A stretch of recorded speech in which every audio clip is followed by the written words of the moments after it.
பேசுவதற்காக இக்பால் ஃபிர்தௌசி ஆலிம் சாவை அன்போடு அழைக்கின்றோம். அஸ்ஸலாமு அலைக்கும் வரஹ்மத்துல்லாஹி வபரகாத்துஹு. நஹ்மதுஹு வ நுஸல்லி அலா ரசூலிஹில் கரீம். அம்மா பஅத்.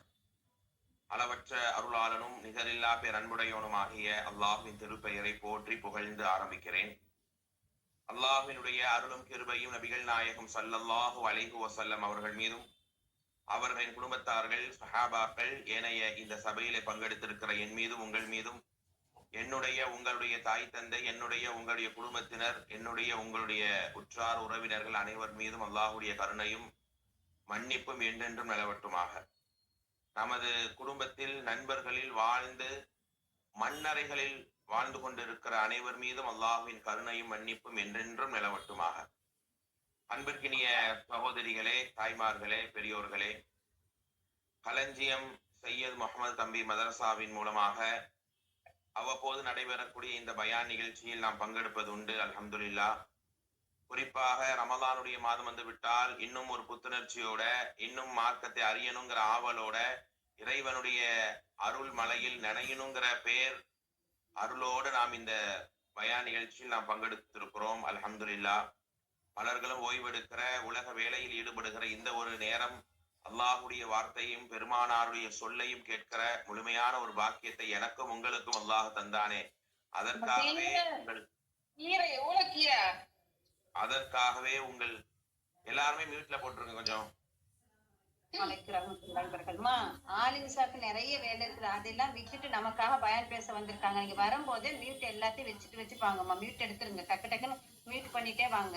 மியூட் இல்லாம வராதிங்க. இல்ல அட்மினா இருக்கிறவங்க மியூட் ஆல் போட்டு விட்டுருங்க. என் வாய்ஸ் கிளீனா இருக்கா? என் வாய்ஸ் கிளீனா இருக்குதுங்களா? நல்லா இருக்காங்க சார். இல்ல மைக்கு போட்டு பேசாதான் கேட்ட வரணும். ஓகே. அல்லாஹ்வினுடைய மாபெரும் கருணையால் இப்படியான ஒரு நிகழ்ச்சியில பங்கெடுக்கிற அரிய உயரிய வாய்ப்பை எனக்கும் உங்களுக்கும் அல்லாஹ் தந்திருக்கிறான். அதற்காகவே நாம் அல்லாஹ்வை நிறைய புகழ் பாட கடமைப்பட்டு இருக்கிறோம். தோழர்களே, தாய்மார்களே, அல்ஹம்துலில்லாஹ். ரமலான் உண்மையிலே எவ்வளவு நெகிழ்வான ஒரு மாதம். ஆனா கொஞ்சம் யோசிச்சு பாருங்க, நம்ம ரமலானுடைய துவக்கத்துல ரமலானை வரவேற்புன்னு ஒரு பயான் செய்தோம். ஆரம்பிச்சு நேற்றுதான் அது பண்ண மாதிரி இருந்தது. அதுக்குள்ள ஒரு 10 நாள் நாம் கடந்து விட்டோமா இல்லையா? அப்படிதான் அடுத்த கடைசி 10க்காக நாம் சந்திக்கிற நேரம், ஆஹா நடு 10ம் போயிடுச்சே அப்படிங்கிற அந்த ஏக்கம் தான் தோழர்களே, தாய்மார்களே. அப்படியான இந்த சந்தர்ப்பத்தில் ஒவ்வொரு நாளையும் ஒவ்வொரு நொடியையும் அல்லாஹுடைய அருளை, அல்லாஹுடைய நேசத்தை பெறுவதற்காக நாம் முயற்சிக்க வேண்டும். இந்த ரமலானிலே கூட இப்ப ரமலான் துவங்கி எத்தனை மரண செய்திகள் தெரியுமா? எத்தனை ஜனாசாக்கள் தெரியுமா? ரமலானுடைய நோன்பு வைத்த ஒருவர், உண்மையிலேயே சொல்லுகிறேன், 3வது நோம்புல கால சஹர் வச்சு ஃபஜரெல்லாம் தொழுத ஒரு மனிதர் 2 மணிக்கு வாக்குல அவர் இறந்து விட்டார். நல்ல சஹர் வச்சாருன்னா அவர் எவ்வளவு ஆரோக்கியமா இருந்திருப்பான்னு யோசிச்சு பாருங்க. கொஞ்சம் உடம்பு முடியல கூட சஹர் வச்சிருக்க மாட்டார் இல்லையா? ஆனா 8:30 மணிக்கு ஒரு மாதிரி கலக்கமாவது, ஹாஸ்பிட்டல் போறாங்க வராங்க, லொஹருக்கு அவர் மௌத்தாகிட்டார். சஹர் வைத்த மனிதனால் நோன்பு திறக்க முடியவில்லை. சகோதரிகளை, தாய்மார்கள், அதுதான் இந்த உலக வாழ்க்கை. அப்படியாக ஒவ்வொரு நாளையும் அல்லாஹ் எங்களுக்காக இந்த ரமலானிலே செதுக்கி வைத்திருக்கிறானே.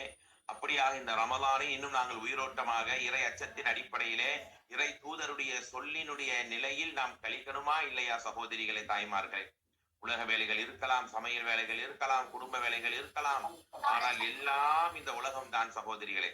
நாளை மறுமையினுடைய நாளில் அல்லாஹ் நம்மிடம் கேட்பது, இந்த வாழ்வில் நீ எனக்காக என்ன செய்தாய், நாளை மறுமைக்காக நீ என்ன தயாரித்து வைத்தா என்றுதான் அல்லாஹ் கேட்கிறான். எவ்வளவு பயான், ஏன் இந்த பயான்களை கேட்கிறோம், ஏன் இந்த ஹதீஸ்களை படிக்கிறோம்? நம்ம லைஃப்ல ஏதாவது ஒரு அமல்கள் அதிகமாகட்டுமே, கொஞ்சம் ஈமானிய புத்துணர்ச்சி வரட்டுமே, கொஞ்சம் அல்லாஹுடைய நேசம் கிடைக்கட்டுமேங்கிற ஒரே ஒரு அருள் தான் சகோதரிகளே. அப்படியாக இன்றைய தலைப்பாக, இன்றைய உபதேசமாக உள்ளத்தை உருக்கும் உன்னத வசனங்கள். உண்மையிலேயே இந்த குரானை பற்றி எத்தனை முறை நாம் பேசியிருந்தாலும், இந்த குரானை பற்றியான எத்தனை வசனங்கள் நாம் கேள்விப்பட்டு இருந்தாலும், சுப்ஹானல்லாஹ், ஒவ்வொரு முறையும் குரானை தொடர்ந்து அதன் விளக்கத்தை படிக்கும் போது நாம் அன்றைக்குத்தான் புதுமையாக படிக்கிறோம். அந்த குரான் எவ்வளவு ஆழமானது சகோதரிகளே, அந்த குரான் எவ்வளவு நம்முடைய உள்ளத்துக்கு நெருக்கமானது. அந்த குரான் என்னுடைய உள்ளத்தை உருக வைத்ததா? அந்த குரானுக்காகத்தான் இந்த நோன்பை நாம் வைக்கிறோம். இந்த குரான் தானே மார்க்கத்தினுடைய அடிப்படையாக இருக்கிறது. இந்த குரான் தானே முழுமையான இறைவனுடைய நேசத்துக்குரிய களமாக இருக்கிறது. அன்பான சகோதரிகளே, அப்படியான இந்த குரான் அல்லாஹ் ரப்புல் ஆலமீன் ரமலானில் இறக்கியதற்காகத்தான் நாம் நோன்பே வைக்கிறோம். குரானுடைய 2வது அத்தியாயம் 183வது வசனம், ஷஹ்ரு ரமலான் அல்லதி உன்ஸில ஃபீஹில் குர்ஆன். ரமலானுக்கு ஏன் இவ்வளவு சிறப்பு, ஏன் இவ்வளவு நன்மைகள் அல்லாஹ் அதிகரிக்கிறான், ஏன் பாவங்களை மன்னிக்கிறான், ஏன் லைலத்துல் கத்ரை தருகிறான், ஏன் நோன்பாளிக்கு இவ்வளவு பெரிய சிறப்பை உயர்வை அல்லாஹ் தருகிறான் என்றால் எல்லாம் இந்த குர்ஆனுக்காகத்தான் சகோதரிகளே. எல்லாம் இந்த குர்ஆனுடைய ஒரு பொக்கிஷத்துக்கு தான். இந்த குர்ஆனை நான் உனக்கு தந்தேனே, இந்த குர்ஆனை நீ கண்ணியமா நடத்தி குர்ஆன் படி நீ வாழ்ந்து இந்த குர்ஆனுக்காக நீ நன்றி செலுத்துகிறாயே, அதைத்தான் அல்லாஹ் நம்மிடம் எதிர்பார்க்கிறான் சகோதரிகளே. ஓகே, அல்ஹம்துலில்லாஹ் இந்த குர்ஆன் நம் கையில இருக்கிறது. ஆனா இந்த குர்ஆனை ஓத முடியாதா, இந்த குர்ஆனுடைய விளக்கத்தை அறிய முடியாதா என்று இயங்கக்கூடிய எத்தனையோ வயதானவர்கள், முதியவர்கள் இருக்கிறார்கள். ஆனால் இங்கே இருக்கக்கூடிய நாங்க மாஷா அல்லாஹ் குர்ஆனை ஓரளவு கற்றறிந்த மக்களாக இருக்கிறோம். குர்ஆனை விளங்கணும், குர்ஆன் படி வாழணுங்கிற ஆசை கொண்ட மக்களாக இருக்கிறோம். அப்படியாக இந்த குர்ஆன் எனக்குள் ஏற்படுத்திய தாக்கங்கள் என்ன? இந்த குர்ஆன் என்னுடைய உள்ளத்தை உருக வைத்ததா? இந்த குர்ஆன் என்னுடைய மனதை மாற வைத்ததா? நான் கேட்கிறேன், ஒரே ஒரு வசனம் என்னை அல்லாஹ்வுடைய அச்சத்தால் அள வைத்திருக்குமா? ஒரு வசனம் என்னுடைய ஈமானை புதுப்பித்து இருக்குமா? அப்படியே நான் ஒரு நிமிஷம் பேசாம இருக்கிறேன், உங்க கண்ணை திறந்து யோசிச்சு பாருங்க, அதாவது கண்ணை மூடி யோசிச்சு பாருங்க. அதாவது என் லைஃப்ல இதெல்லாம் என் லைஃபை மாத்துச்சு, அந்த ஆயத்தை படிச்சேங்க, அதோட என் லைஃபை நான் மாத்திக்கிட்டேங்க என்றெல்லாம் சொல்ற மக்கள் தான் இருக்கிறாங்க. ஆனா என்னுடைய வாழ்க்கையில என்னை மாற்றிய வசனம் எது? ரமலானை 10 நாளை கடந்துட்டோம், என்னுடைய உள்ளத்தை உருக்குன ஏதாவது ஒரு ஆயத்தை நான் இந்த ரமலானில் ஆயத்தை படிக்கும் போதே நம்மை அறியாமல் நம்முடைய கண்களில் கண்ணீர் மழை பெருகும் சகோதரிகள். அதுதான் இந்த குர்ஆன் ஏற்படுத்துகிற மாற்றம். அதனால்தான் அல்லாஹ் கேட்கிறான் 57வது அத்தியாயத்துடைய 16வது வசனம்.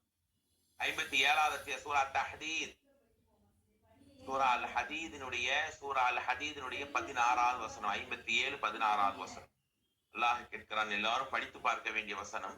அலம் யானி லில்லதீன ஆமனூ அன் தக்ஷஅ குலூபுஹும் லிதிக்ரில்லாஹ். அல்லாஹ்வுடைய இந்த வசனங்களை கேட்டு இன்னுமா உங்கள் உள்ளங்கள் நடுங்கலன்னு கேட்கிறான். உள்ளம் நடுங்கலன்னு கேட்கிறான். சுப்ஹானல்லாஹ். அல்லாஹ் குர்ஆனை பற்றி பேசுகிற எந்த ஆயத்தை எடுத்துக்கொண்டாலும் சகோதரிகளே, தாய்மார்களே, அல்லாஹ் அந்த ஆயத்தையும் உள்ளத்தையும் ஒன்றாக இணைத்துத்தான் பேசுகிறான். அல்லாஹ் கேட்கிறான், இன்னுமா இந்த வசனங்களை கேட்டு உங்கள் உள்ளங்கள் நடுங்கல? அல்லாஹ் சத்தியமான இந்த வசனத்தை இறக்கி இருக்கிறானே, இந்த குர்ஆனை சிந்திக்க மாட்டீங்களா, விளங்க மாட்டீங்களா, அதன்படி நடக்க மாட்டீங்களான்னு அல்லாஹ் கேட்கிறான். இன்றைக்கு நாம் மாறப்போகிறோம் சகோதரர். வருஷம் நோன்பு வருது, குர்ஆனுக்காக நோன்பு வைக்கிறோம். குர்ஆன் 2 குர்ஆன் முடிச்சேன், 3 குர்ஆன் முடிச்சேன், 10 குர்ஆன் முடிச்சேன் எல்லாம் சொல்கிறோமே, குர்ஆன் படி வாழ்ந்தோமா? குர்ஆன் என் உள்ளத்தை உருக்கி அல்லாஹ்வுடைய நேசத்தின்படி நடக்க வைத்ததா என்று யோசித்து பாருங்கள் சகோதரிகள். அப்படிதான் இன்றைய மக்களுடைய வாழ்க்கை இருந்தது. இந்த குர்ஆன் இறங்குவதற்கு எப்படிங்க அவங்க வாழ்ந்தாங்க? இந்த குர்ஆனுடைய வசனங்களை அவர்கள் செவிமடிப்பதற்கு முன்னால் ஐயாமுல் ஜாஹிலியா காலத்தில் அனஸ் ரலியல்லாஹு அறிவிப்பார்கள், நான் காலையில மது பாட்டில்களை குவளையாக ஊற்றி கொடுப்பேன். காலையில எல்லாரும் டீ காபி குடிக்கிற மாதிரி பாட்டிலா மதுவை குடிப்பார்கள். இஸ்லாமிய ஏற்ற பிறகு ஆரம்பத்துல மது முழு தடை இல்லையே சகோதரிகளே. ஆனா மாலையில் அல்லாஹ்வுடைய ஆயத் இறங்கும். 5வது அத்தியாயத்துடைய 90வது வசனம். அல்லாஹ்வே சொல்லுவானே, குன்தும் அலா ஷஃபா ஹுஃபரத்தின் மினன் நார். அவர்கள் அந்த ஐயாமுல் ஜாஹிலியா காலத்திலே நரக விளிம்பிலே இருந்தார்கள், நரகத்தினுடைய அடித்தட்டிலே இருந்தார்கள். அவ்வளவு பாவங்கள், அநியாயங்கள். ஆனா இன்றைக்கு இந்த மார்க்கத்தை ஏற்றார்களோ, குர்ஆனை விளங்கினார்களோ, அந்த குர்ஆனை கேட்கிற நேரமெல்லாம் நடுங்கி போனார்கள். மாலையில் அல்லாஹ்வுடைய ஆயத் இறங்கும். 5வது அத்தியாயத்துடைய 90வது வசனம். இன்னமல் ஹம்ரு வல் மைசிரு வல் அன்சாப் ரிஜ்ஸு மின் அமலி ஷைத்தான். இந்த குடி, போதை, விபச்சாரம் எல்லாம் தடை என்ற உடனே காலையில குடிச்ச இவர்களா இந்த மாலையில இந்த மது பாட்டில்களை போட்டு உடைக்கிறாங்க. என் கையால் நான் ஊத்தி கொடுத்தேன், ஆனா மாலையில என் கையால நான் உடைச்சேங்கிறார். இந்த ஒரு வசனம் அவங்க உள்ளத்தை உடனே மாத்துச்சா இல்லையாங்க? நான் கேட்க, இந்த குர்ஆனை நல்ல தொழுகையாளியா மாத்திருக்கா? நல்ல நேர்மையுள்ள பெண்ணாக, நல்ல குடும்ப தலைவியாக, நல்ல இளம் பெண்ணாக, இறை நேசத்துக்குரிய அல்லாஹ்வுடைய கருணைக்கான அடையாளமாக என்னை மாத்திருச்சா? நான் கேட்கிறேன் சகோதரி, எவ்வளவு நாள் குர்ஆனை ஓதுறோம், ஆனா குர்ஆனால் உங்கள் உள்ளங்கள் மாறாதா? குர்ஆன் உங்களுடைய உள்ளங்களை மாற்றாதா? குர்ஆன் உங்களுக்கான முழுமையான நேசத்தை தராதா என்று அல்லாஹ் ரப்பல் ஆலமீன் கேட்கிறான். அப்படிப்பட்ட இந்த குர்ஆன் எனக்குள் ஏற்படுத்திய மாற்றம் என்ன, குர்ஆன் எனக்குள் ஏற்படுத்திய அருள் என்ன என்பதை கொஞ்சம் நீங்கள் யோசித்துத்தான் பார்க்க வேண்டும் சகோதரிகளே. அதைத்தான் அல்லாஹ் எதிர்பார்க்கிறான். ஈமானிய வாழ்க்கை, இறையச்சத்தினுடைய அடையாளம் அது குர்ஆனால் மட்டும்தான் கிடைக்கும் என்பதை நீங்கள் புரிந்து கொள்ள வேண்டும். உள்ளத்தை உருக்க வேண்டும். அல்லாஹ் என்ன கேட்கிறான்? அஃபலா ததப்பருல் குர்ஆன். மக்களே, இந்த குர்ஆனை நீங்கள் சிந்திக்க மாட்டீர்களா? எப்படி கேட்கிறான் அல்லாஹ்? குர்ஆனை உள்ளத்தால் நீங்க சிந்திக்க வேணும்ங்கறான் அல்லாஹ். உங்க உள்ளங்கள் அம் அலா குலூபினா குஃபாலுஹா, உங்கள் உள்ளங்கள் பூட்டப்பட்டு இருக்கிறதா? என்னைக்காவது வாயால தானே குர்ஆனை ஓதுறோம், என்னைக்காவது உள்ளத்தால உணர்ந்து ஓதி இருப்போமா? உள்ளத்தை உருக்கி இருக்குமா இந்த இறை வசனங்கள்? அப்படியான இறை வசனங்கள் தானே அல்லாஹ்வுடைய நேசத்திற்குரிய களமாக இருக்கிறது, மறுமைக்குரிய அடையாளமாக இருக்கும் சகோதரிகளே, தாய்மார்களே.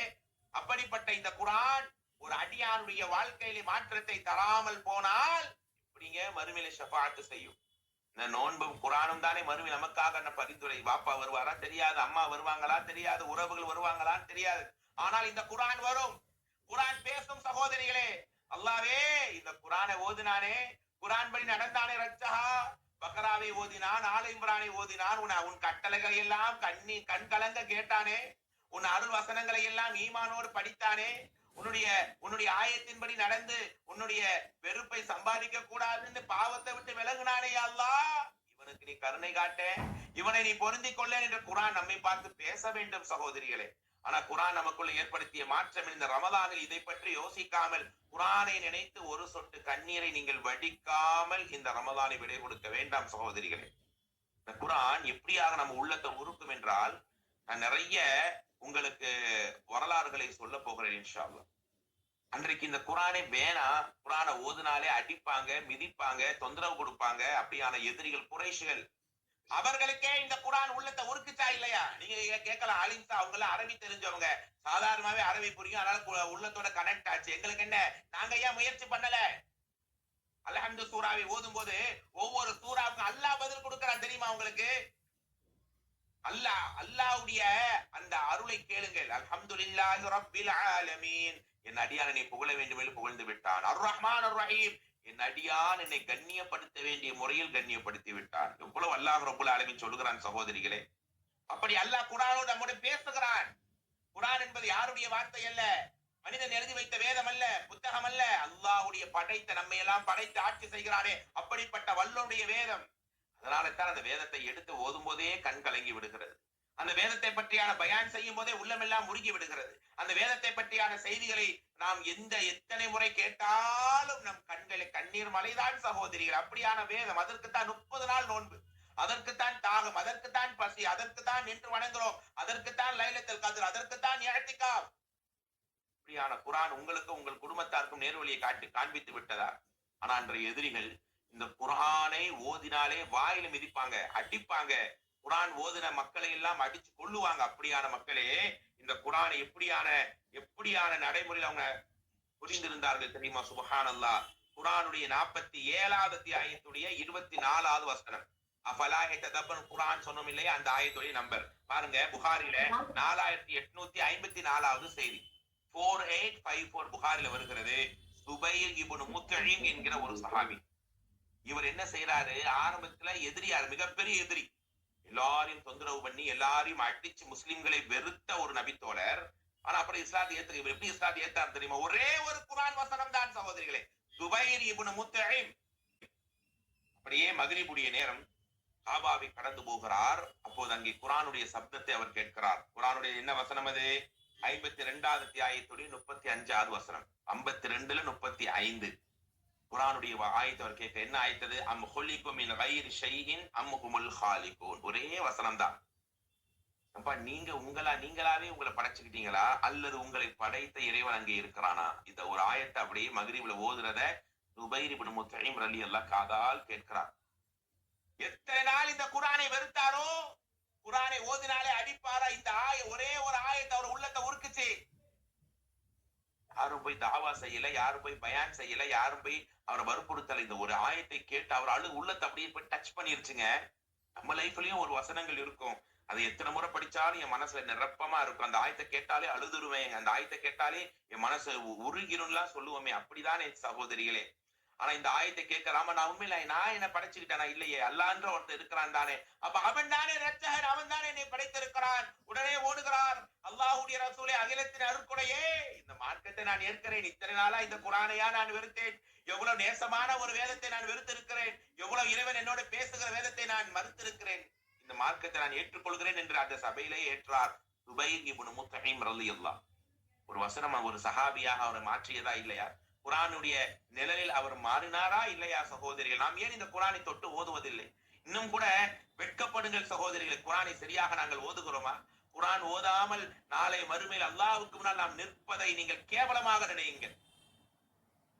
நமக்கு தெரிந்த மக்கள் மத்தியில் நாம் பாவம் செய்த நிலையிலே போய் நின்றால் எவ்வளவு கேவலம் அது, எவ்வளவு அவமானம் அது. எவ்வளவு பெரிய ஒரு மன சங்கடம் அது. ஆனால் நாளை மறுமையிலே உனக்கு ஆயுளை தந்தேனே, வளங்களை தந்தேனே, குரான் ஓதுவதற்கான வாய்ப்பை தந்தேனே, ஏண்டா நீ குரானை ஓதல, ஏண்டா நீ அதுல நான் நடக்கல, குரானை ஓதும் போதெல்லாம் நீ அலட்சியமா நடந்தாயே. ஆணை சப்தங்களை கேட்டால் பன்சிது லஹு, அதற்காக அவள் செவிதாழ்த்தி மௌனம் அப்படியே சப்தமாயிடுவாங்க. சஹாபாக்கள் அப்படியே சைலண்டா கேட்பாங்க. அஸ்மா ரலியல்லாஹு அறிவிப்பார்கள், நாங்கள் பள்ளியை கடந்து வருவோம், குரானுடைய சப்தங்களை ஓதுவதை நாங்கள் கேட்போம். பல நேரம் பள்ளி வாசலே அலறும். குரானுடைய சப்தங்களை கேட்டு அழ ஆரம்பித்து விடுவார்கள். இங்கே போனது அன்பானவர், டிவிகளையும் சினிமாக்களையும் இன்னபிற உலக கேளிக்கையிலும் எல்லாம் சிரிக்கிறோம், அழுகிறோம். மத்த உலக விஷயங்களை எல்லாம் துக்க நேரங்கள் எல்லாம் அழுகிறோம். யதார்த்தம் தான். ஆனா என்றைக்காவது ஒரு வசனம் என்னை அள வைத்திருக்குமா? ஒரு எதிரியை அள வைத்து விட்டது. ஆஹா, என்னை படைத்த இறைவனை நான் மறுத்து விட்டேனே என்று குரான் என்னோடு பேசுகிறதை என்று அவர் உணர்ந்து அழுகிறார். இப்படி ஒரு செய்தி நாங்கள் படிக்கிறோம் அன்பானவர்களே. அதே மாதிரி பாருங்க, நிறைய சஹாபாக்கள் ஈமானிய பெண்கள் குரானால் உருகி இருக்கிறாங்க. ஆனா எதிரிகளுடைய பாயிண்ட் ஆஃப் வியூ கொஞ்சம் யோசிச்சு பாருங்க. அபூ ஜஹல், அபூ சுஃபியான், அஹ்னஸ் இப்னு ஷரீக், 3 பேர் எதிரிகள். அபூ ஜஹல், அபூ சுஃபியான், அஹ்னஸ் இப்னு ஷரீக் 3 பேரும் மிகப்பெரிய எதிரிகள். சுபைர் இப்னு முத்தைம் எல்லாம் ஒரு பெரிய எதிரி எல்லாம் அல்ல, அவரே எதிரியா இருக்கிறாருன்னா அவங்களுக்கு மேல உள்ளவங்க இவங்க என்ன செய்வாங்க தெரியுமா? காலையெல்லாம் குரானை ஓதாதீங்க, குரானை கேட்காதீங்கன்னு சொல்றவங்க மாலை ஆகிவிட்டால், பொழுது சாய்ந்து விட்டால், மூவரும் ஒருவருக்கு ஒருவர் தெரியாமல் ரகசியமாக பெருமானார் சத்தம் போட்டு குரானை ஓதுவாங்களாம். அதை போய் கேட்பாங்களாம். கேட்டு மெய் சிலிர்த்து விடுவாங்க. ஒரு நேரம் என்ன செஞ்சுட்டாங்கன்னா, அந்த ஆயத்தை கேட்டு அப்படியே அந்த மூமின்கள் அல்லாஹ்வுக்கு சரம் சாய்ப்பாங்கன்னு அவங்களை அறியாமல் சஜிதாவில் விழுந்து விட்டார்கள். குரான் அப்படி அவங்க உள்ளத்துல போய் உட்காருது. நல்லா நேரடி காட்டப்படும். அபூ சுஃபியான் தான் இஸ்லாத்தை ஏற்றுக்கொண்டார், மற்ற இருவரும் ஏற்றுக்கொள்ளவில்லை. நான் சகோதரிகளே, அந்த குரான் வசனத்தை கேட்டு சஜிதா செய்யற அளவுக்கு போனாங்கன்னா அவங்க உள்ளத்தை அது உருக்கிருச்சு தானேங்க அர்த்தம். அதனால அபிசீனியாவுக்கு ஹிஜ்ரத்து போனவங்க எல்லாம் குறைஷிகள் பெரிய பெரிய தலைவர்களா இஸ்லாத்தை ஏத்துக்கிட்டாங்கன்னு நம்பி மீண்டு வந்தாங்களாம். இந்த அளவிற்கு குரானுடைய உள்ளங்களாக அவங்க மாறினாங்க. குரானுடைய சப்தங்களை கேட்டு சஜிதாவுக்கு எல்லாம் போனாங்க. அப்ப நம்முடைய நிலைப்பாடு என்ன சகோதரிகளை? இந்த ரமலானை 10 நாளை கடந்துட்டோமே, என்ன நம்ம ஓதுறோம்? இன்னைக்கு ரமலானில் மாதத்திலையும் செல்போன், ரமலான் மாதத்திலையும் வளமையா நான் பாக்குற நாடகத்தை பார்ப்பேன், ரமலானிலையும் நான் வீடியோ கேம் விளையாடுவேன், ரமலானிலையும் தேவையில்லாத சாட். அப்படியானால் சகோதரிகளே, தாய்மார்களே, இந்த குர்ஆன் எனக்குள் ஏற்படுத்திய மாற்றம் என்ன என்பதை நாம் சிந்திக்கும் போது நிச்சயமாக அல்லாஹ் நமக்குரிய ஒரு அருளையும் நமக்குரிய ஒரு வாய்ப்பை நிச்சயமாக தருகிறான். நாளைய மறுமையினுடைய நாள் மட்டுமல்ல, இந்த உலகத்திலேயும் நமக்கான பொக்கிஷம் இந்த குர்ஆன் தான் சகோதரிகளே, தாய்மார்களே. அல்லாஹ் ரப்பல் ஆலமீன் ஒவ்வொரு மனிதனுடைய வாழ்விலேயும் பொக்கிஷமாக தந்திருப்பது இந்த குர்ஆனை தான் சகோதரிகளே. அதனால தான் எதிரிகளுக்கு கூட இந்த குர்ஆன் இப்படியான உள்ளத்தினுடைய உருக்கத்தை அது தந்தது. இன்னொரு அழகான ஒரு சம்பவம் நீங்கள் கேட்டுத்தான் ஆக வேண்டும் அன்பானவர்களே. அபுல் வலீத், அதாவது அவருடைய இயற்பெயர் உத்துபா, சரிங்களா? உத்துபா அப்படிங்கிற ஒரு மிகப்பெரிய ஒரு எதிரி. இவருடைய நிலை என்ன தெரியுமா? இவர் யார்கிட்ட பேசினாலும் எல்லாரையும் மயக்கிடுவார். என்ன சொன்னாலும் அவர் பேச்சு அப்படியே கேட்டு போயிடுவாங்க. சில பேருக்கு அந்த ஒரு விஷயம் இருக்கும் தானே. அப்படி இந்த உத்துபாவை கூப்பிட்டு மிகப்பெரிய குறைஷிகள் எல்லாம் சொல்றாங்க, என்னது, உத்துபா நீ முகமது கிட்ட போ, முகமது கிட்ட போய் அவருக்கு மக்கா வேணுமா மக்காவையே கொடுத்துடுறோம், பெண் வேண்டுமா கொடுத்துடுறோம், பொன் வேண்டுமா கொடுத்துடுறோம், செல்வாக்கு வேணுமா கொடுத்துடுறோம், எல்லாத்தையும் கொடுத்துடுறோம். ஆனா அவர் குர்ஆனை மட்டும் ஓத வேணான்னு சொல்லுங்க. குர்ஆன் எங்களையே மயக்குகிறது, எங்களுடைய உள்ளத்தையே உருக்குகிறது. குர்ஆனை மட்டும் ஓத வேணான்னு சொல்லுங்க அப்படிங்கிறார். அந்த நேரத்திலே சகோதரிகளே, தாய்மார்களே, சுப்ஹானல்லாஹ், அல்லாஹ் இந்த சம்பவத்தை கேட்கும் போது உண்மையில் நம்முடைய உள்ள முருகத்தான் செய்கிறது. நேரா அவர் போறாரு, ரசூலா கிட்ட போறாரு. கேட்கிறாங்க, முஹம்மதே, குறைஷ்களுடைய பிரதிநிதியாக நான் வந்திருக்கிறேன், உங்களுக்கு இந்த மக்காவுடைய ஆட்சி வேண்டுமா? நாங்கள் தர தயார். உங்களுக்கு ஏதாவது பெண் வேண்டுமா? அழகிய பெண் வேண்டுமா? நாங்கள் தரோம்.